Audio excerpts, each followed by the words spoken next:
بسم الله الرحمن الرحيم الحمد لله رب العالمين والصلاة والسلام على سيدنا محمد الفاتح الخاتم الناصر الهادي خير المرسلين وعلى آله وأصحابه أجمعين أما بعد.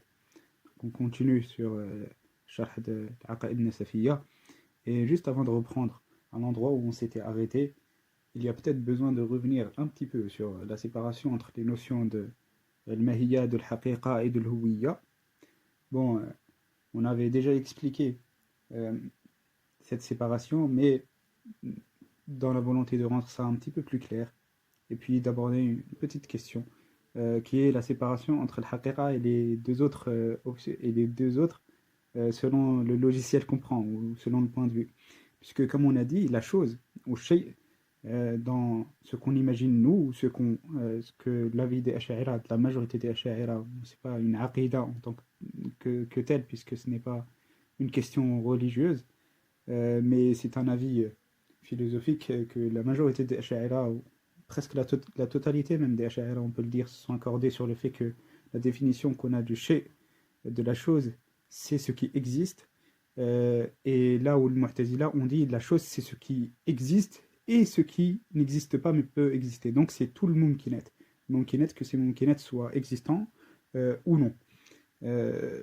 Et ils ont la différence, c'est que entre nous, la seule conséquence au niveau de la aqidah entre nous et le Mu'tazila dans cette question, c'est que nous on dit Allah Azza wa Jal, c'est un shay, et eux ils ne disent pas de lui que c'est un shay puisqu'il ne rentre pas dans le mumkinet subhanahu wa ta'ala, puisque c'est un wajib, c'est wajib al-wujud.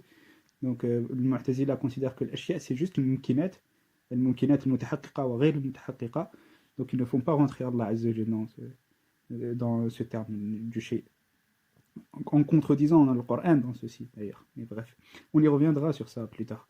Mais la question c'est entre la distinction entre tahaqquq et al-mahiyya et tahaqquq et al-huwiyya, selon l'un ou l'autre. Pourquoi? Parce que l'huwiyya c'est assez simple, on l'a défini, c'est l'identité.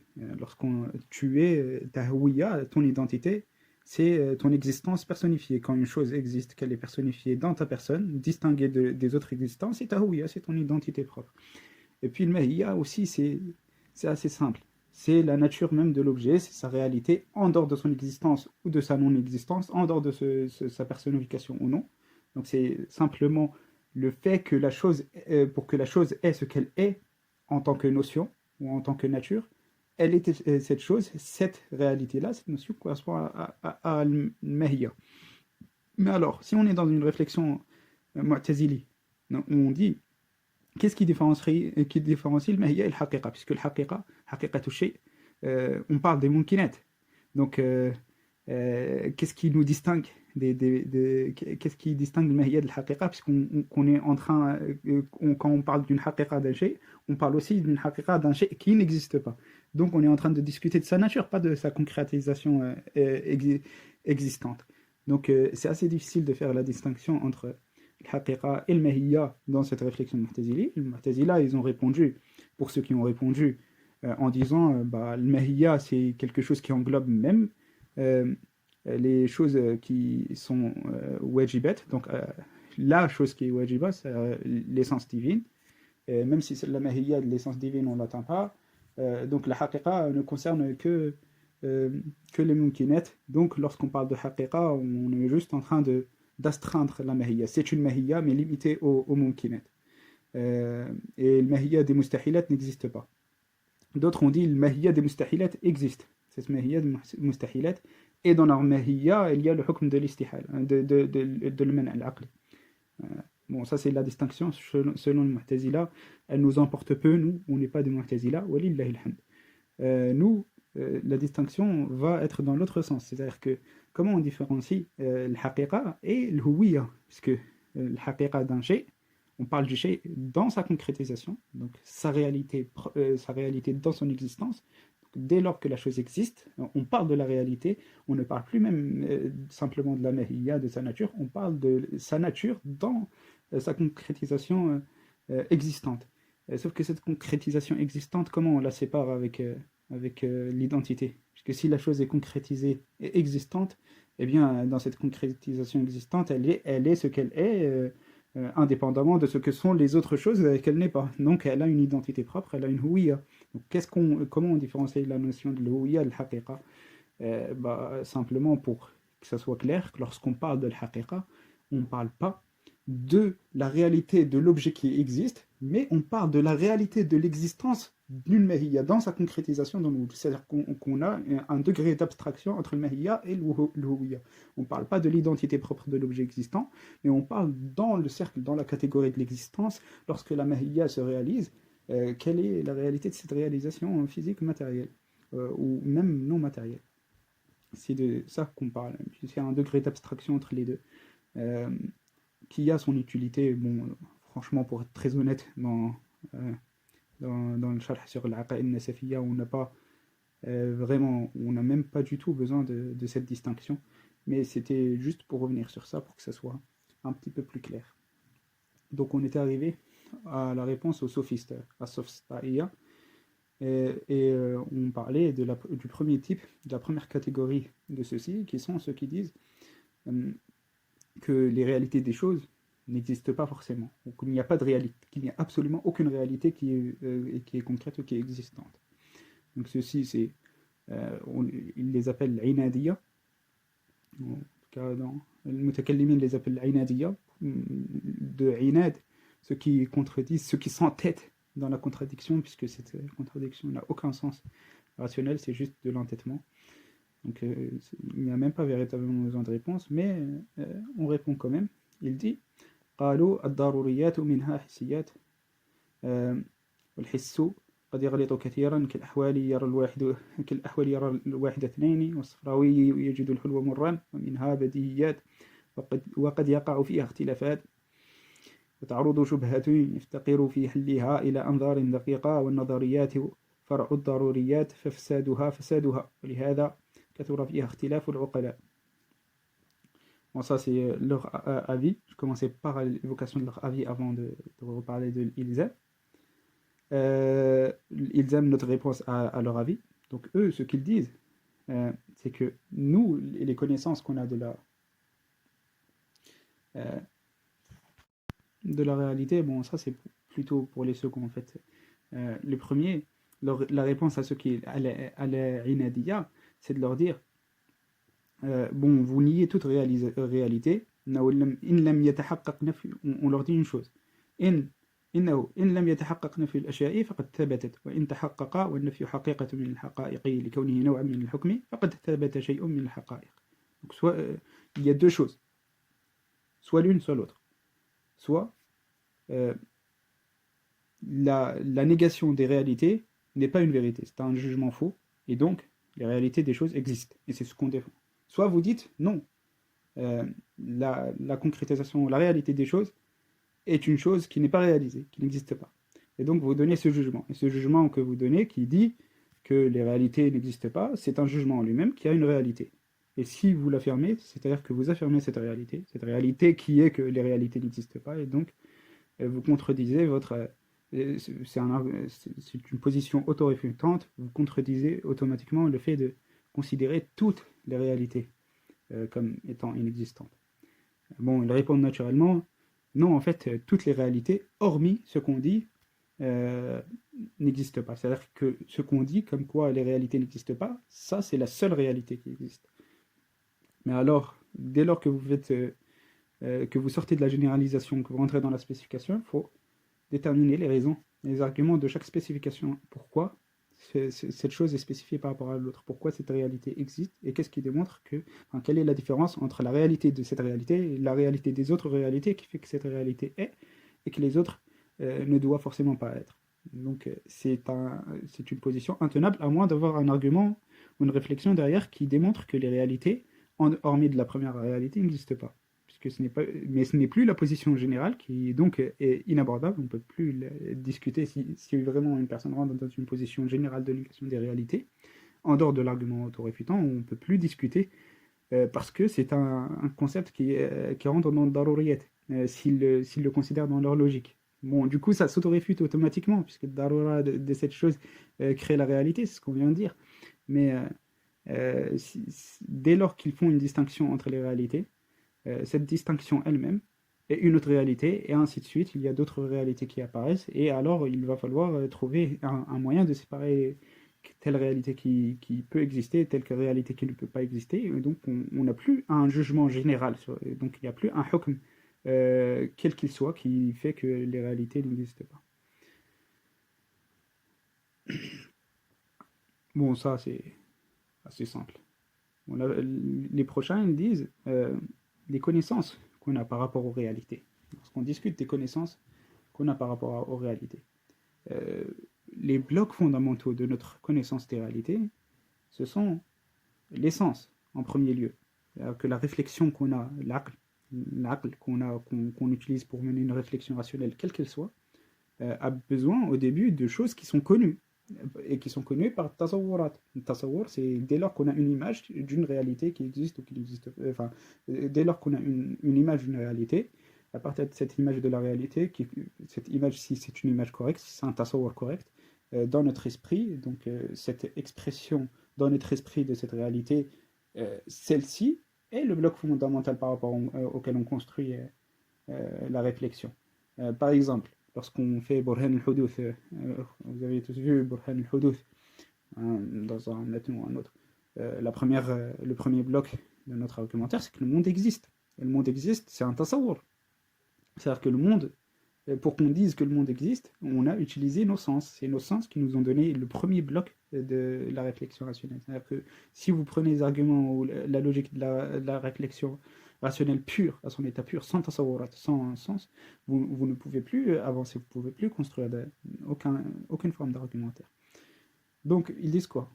Ils disent, ces blocs fondamentaux, ces daruriyat par lesquels vous construisez la réflexion, sont des choses qui sont connues par les sens. Et les sens peuvent se tromper énormément.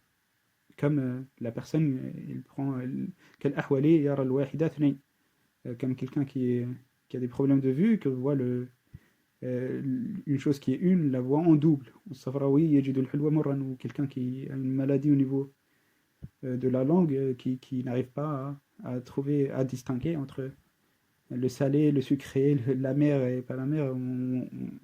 L'exemple en tant que tel n'est pas intéressant, mais dans le sens où les sens se trompent, peuvent se tromper.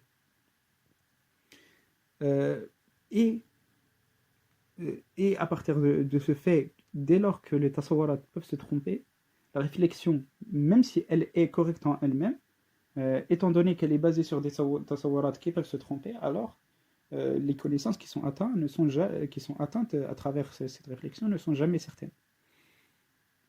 Et puis ça c'est le premier argument, et l'autre argument qu'il donne, وَمِنْهَا بَدِيهِيَّاتٌ وَقَدْ يَقَعُ فِيهَا اخْتِلَافَاتٌ وتعرض شبههم يفتقر فيها حلها إلى أنظار دقيقة والنظريات فرع الضروريات فسادها ولهذا كثر فيها اختلاف العقلاء.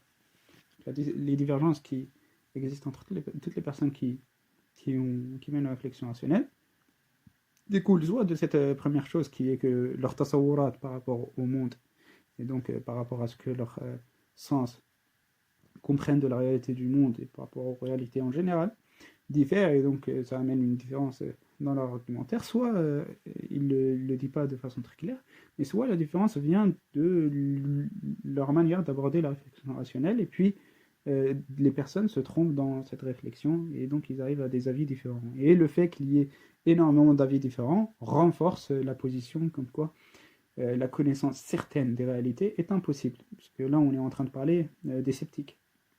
La connaissance l'adriya, on ne l'a pas dit, mais on répond à l'adriya qui disent nous affirmons que nous ne connaissons pas et que nous ne savons pas et que nous ne connaissons pas, nous ne savons rien par certitude. Même le fait de ne pas savoir par certitude, nous ne sommes pas certains, nous n'avons pas une certitude par rapport au fait qu'on ne sait pas avec certitude, etc., etc. Et donc la réponse à ce qu'il dit, il dit غلط الحسي في البعض أسباب جزئية لا ينافي الجزم بالبعض بانتفاء أسباب الغلط. الاختلاف في البديهي لعدم الألف أو الخفاء في التصور لا ينافي البداهة. Donc, l'erreur. En fait, faut voir la chose d'un point de vue de l'autre angle. Et plutôt reprendre les sens comme à leur état initial. l'essence dans leur état initial, dans leur commun, s'il n'y a pas un accident qui vient limiter leur sens initial, ne se trompe pas. Donc l'erreur, c'est quelque chose qui n'est pas initial au sens. C'est une chose qui est en plus d'essence. Donc lorsqu'on dit que l'essence atteigne la réalité des choses, on parle d'essence détachée des causes qui peuvent venir à celle-ci. Donc le fait d'utiliser ces accidents, ces choses qui n'ont pas qui ne font pas partie du principe même d'essence pour invalider l'essence, c'est une erreur. Donc, soit on dit que l'essence contienne ces éléments propres, ce qu'il faut, soit on dit que ces éléments, ces éléments nouveaux, les maladies, etc., sont indétachables. L'essence, et alors il faut le démontrer. Et ce n'est pas démontré. Et d'ailleurs, il n'y a rien de enfin, non seulement ce n'est pas démontré, mais l'inverse est démontré par ce qu'on voit de nos vies propres de tous les jours. Et puis la deuxième partie, la deuxième catégorie des sciences qui sont connues par le Badaha, c'est-à-dire que les principes rationnels de base, comme le principe de non-contradiction, le principe d'identité, etc., tout ce que vous voyez en inter, ces choses que la raison reconnaît immédiatement et automatiquement. Un des autres arguments, c'est de dire que ces éléments, bon, certains d'entre ceux qu'on a cités, le principe de non-contradiction, normalement, ça c'est quelque chose que tout le monde reconnaît facilement, sans difficulté. Mais d'autres, logiques, qui sont censés être parmi le badihiyat, ne sont pas connus immédiatement, c'est-à-dire automatiquement.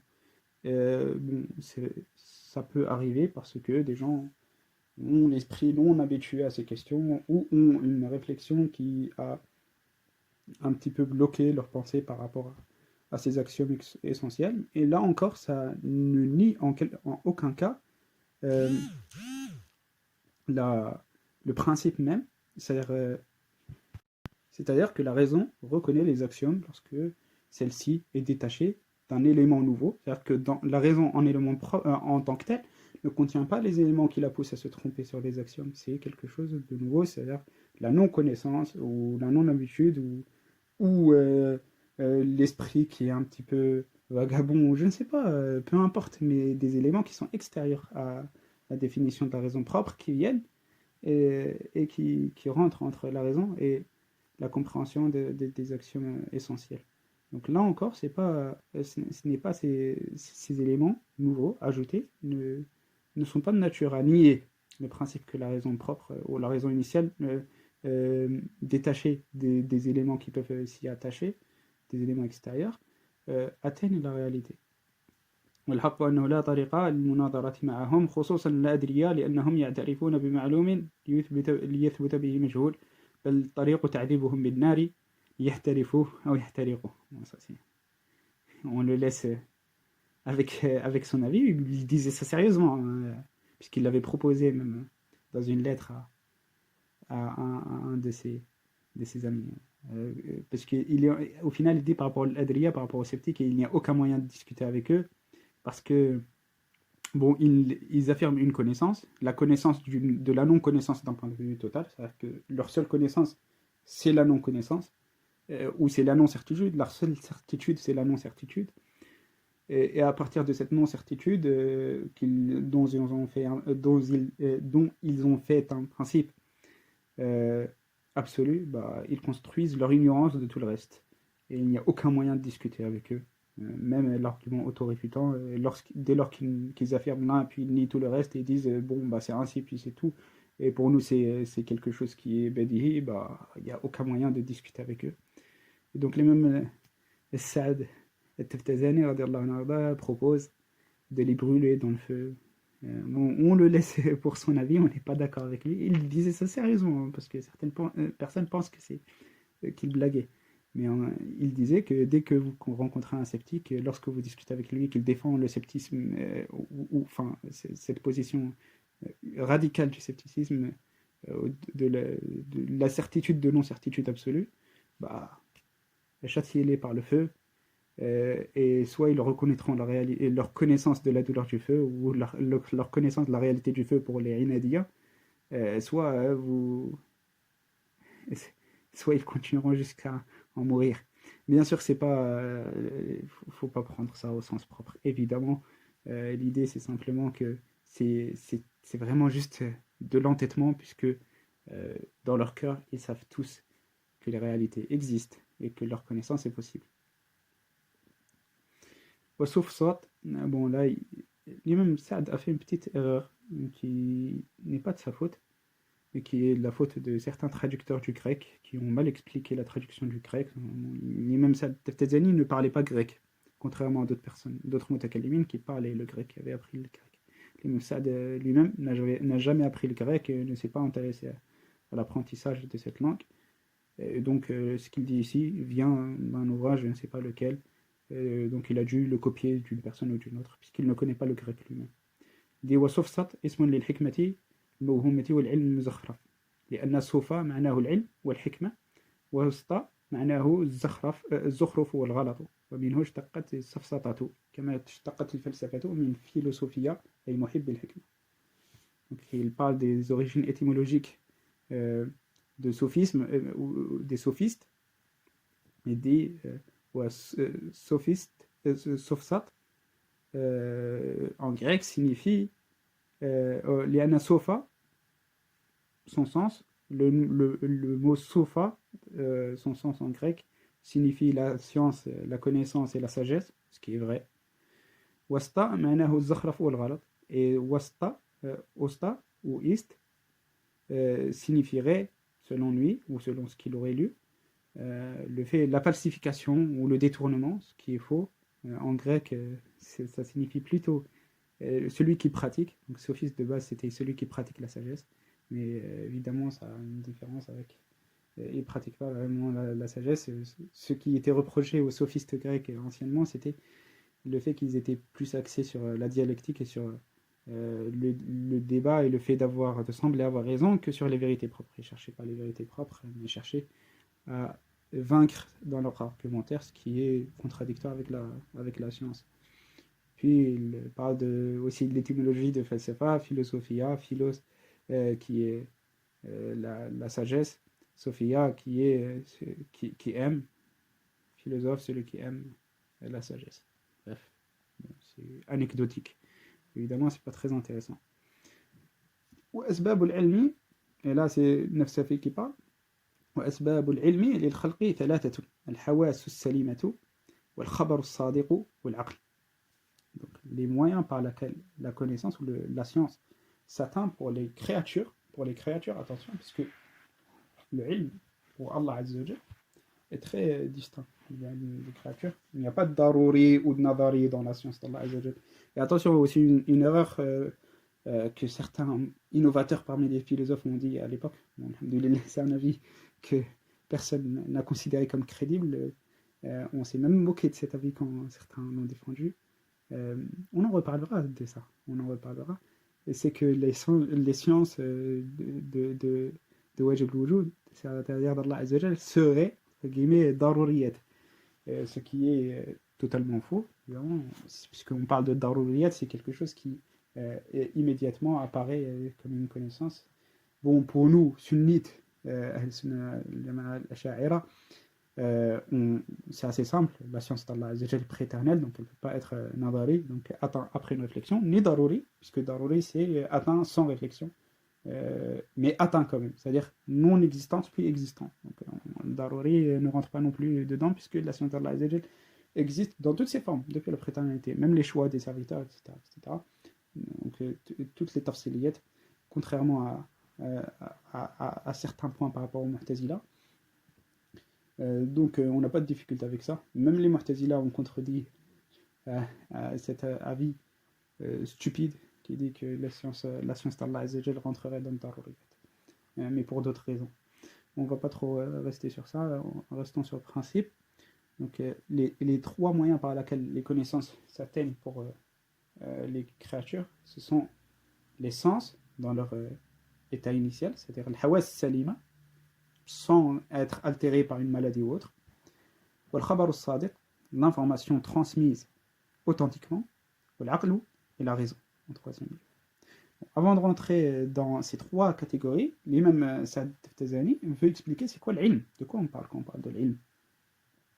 Il dit وهو صفة يتجلى بها المذكور لمن قامت هي به أي يتضح ويظهر ما يذكر ويمكن أن يعبر عنه موجودا كان أو معدم أو معدوما أو معدما فيشمل إدراك الحواس وإدراك العقل من التصورات والتصديقات اليقينية وغير اليقينية بخلاف قولهم صفة توجب تمييزا لا يحتمل النقيض فإنه وإن كان شاملا لإدراك الحواس بناء على عدم التقييد بالمعاني والتصورات بناء على أنها لا نقائض لها على ما زعموا لكنه لا يشمل غير اليقينيات من التصديقات.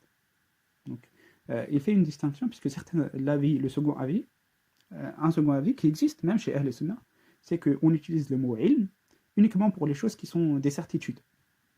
Et donc, les choses qui sont des certitudes, et les personnes encore plus puristes disent la science, la connaissance, c'est uniquement les certitudes sur le plan aqli, c'est-à-dire que les certitudes qui sont atteintes par la raison pure et qui n'acceptent en aucun cas aqlan une invalidation. Ce qui est très, très contraire à la réalité. Ça voudrait dire que le fiqh n'est pas une science, ça voudrait dire que toutes les connaissances, toutes les awa'id qu'on a, toutes les sciences empiriques qu'on a, la physique, les maths, etc., ne seraient pas des connaissances, mais rentreraient dans l'ignorance, puisque l'ignorance et l'ilm et l'ignorance sont des naqidain, c'est soit l'un, soit l'autre. D'où le fait qu'on fait rentrer dans l'ilm même l'ulum al-dhanniya, les connaissances qui sont atteintes, enfin les connaissances probables ou les connaissances non certaines. Et donc l'ilm, c'est un attribut, c'est un accident pour les créatures, ou un attribut. Quand on dit sifa ici, on parle d'accident, parce que tous nos attributs sont des accidents pour nous, en tant que créatures,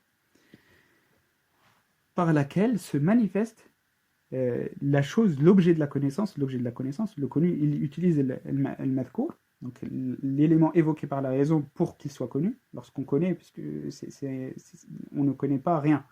La connaissance s'attache à un élément existant, donc à une réalité extérieure. Donc cette réalité, la connaissance de cette réalité, c'est quand cette réalité se manifeste dans l'esprit de la personne qui est dépositaire de cette connaissance et se manifeste de façon à il puisse s'exprimer sur son existence, son nom, sur à quoi elle ressemble, etc., et sur différentes de ses caractéristiques. Et ceci contient ce qui, on a dit certains et non certains.